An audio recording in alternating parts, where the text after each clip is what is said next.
Hey there, I'm Ian Douglas. I'm the author of the website techinterview.guide, and I'm here to help people with career advancement and interview preparation. My live stream on Twitch covers topics such as company research, how to build resumes and cover letters, applying for the job, getting through interviews, and what to do during negotiations.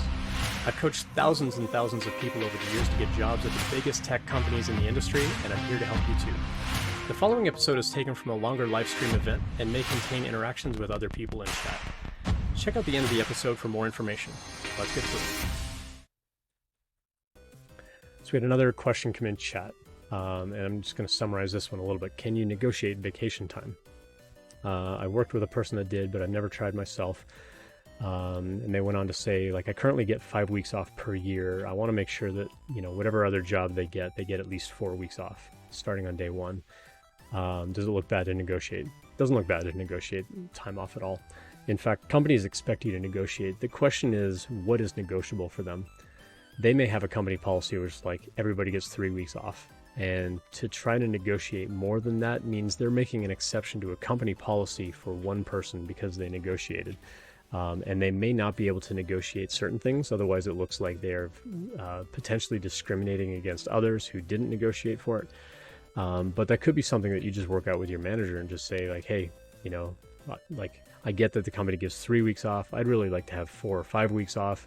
Is there something that I can do where I can work an extra half hour a day every day and, just take time off in lieu of pay or something like that? Or just, I'll work that extra half hour so that I can get one Friday off a month or something like that. You can work that out with them. I always try to be really flexible about that as a manager, where I'd say, yeah, if you want to work 10 hours, every day this week and take all of Friday off, and do that on a weekly basis. If you feel like you're going to be effective in that 10 hours, then okay. I don't want you putting in 6 hours and screwing around for 4 hours and telling me that you worked. If you can legitimately put in that kind of effort and get the job done, then I was always happy to give my team extra time off. I would also tell my team, if you're on call and you actually have to stay up late and work on something to fix something, you get extra time off to make up for the fact that you lost sleep.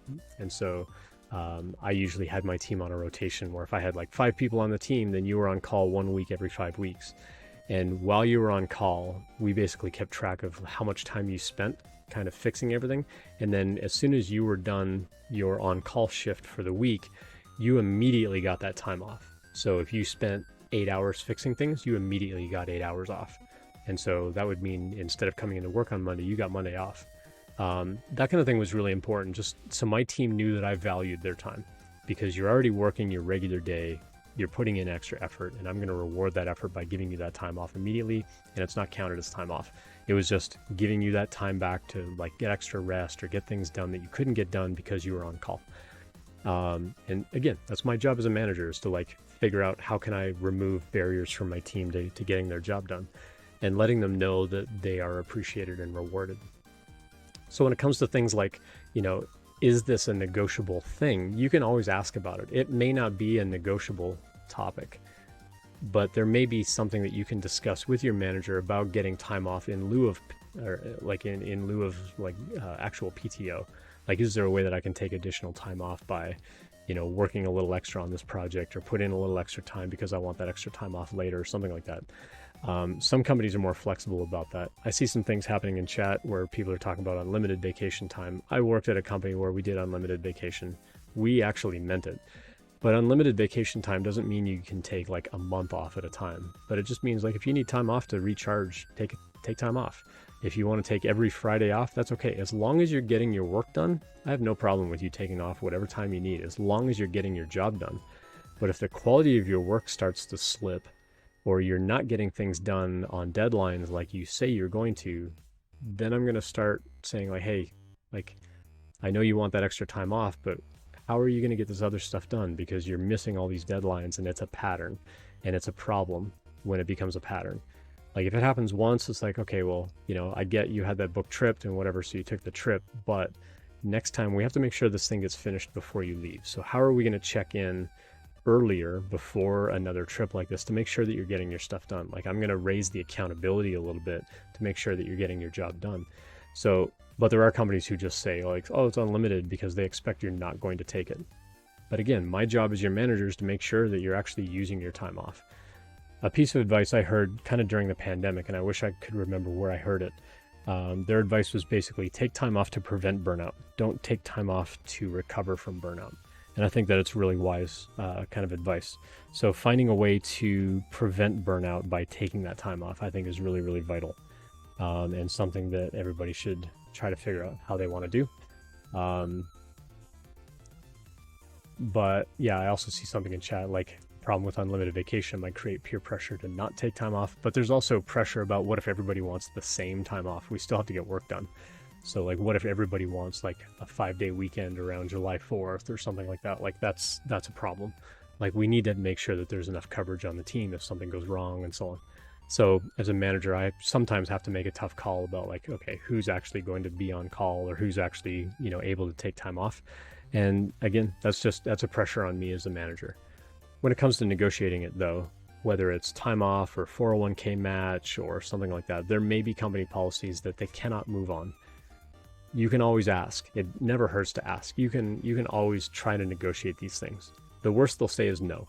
When they make an offer, if you try to negotiate something, it's extremely rare that they're going to just withdraw the whole offer and say, well, no, you're asking for way too much, so never mind.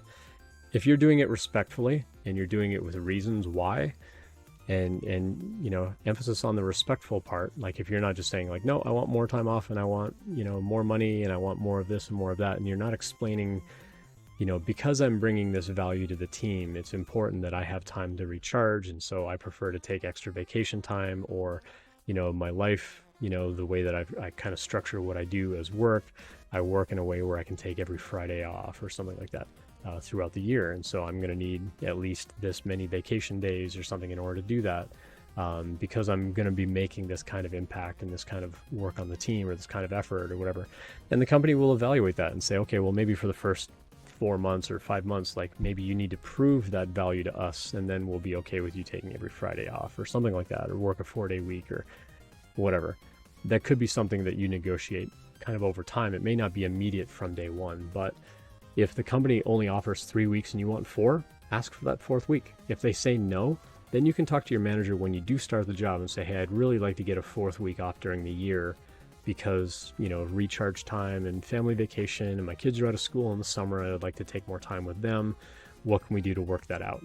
And talk to your manager and see if there's something that you can do where they can give you time off that's not actually tracked as time off, but it's okay to not be around for like a day or 2 at a time. There might be something that they can do. So it all comes down to communication. A lot of the questions that we're dealing with today have to do with how do you communicate what you want? How do you communicate expectations on both ways? I think that's something that's it's important to keep in mind. Thanks for checking that out. I hope that you found it helpful. I always appreciate feedback, so please let me know what you think. I appreciate any subscriptions, so please tell your friends and colleagues about it as well. Check out the website techinterview.guide for more information about when I'm live streaming and all of my free content. Drop by a live stream anytime to ask questions or message me privately, whatever makes you most comfortable. See you next time.